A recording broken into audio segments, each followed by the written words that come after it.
അതെ, പുതുമഴ കാത്തിരുന്ന മണ്ണിന് ഇനി കുളിർമയുടെ സമയം.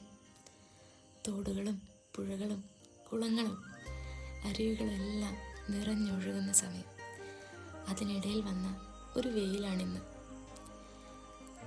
ചുറ്റും കാണുന്ന ഈ പച്ചപ്പൊന്നും തന്നെ കഴിഞ്ഞ വേനൽക്കാലത്ത് ഉണ്ടായിരുന്നില്ല.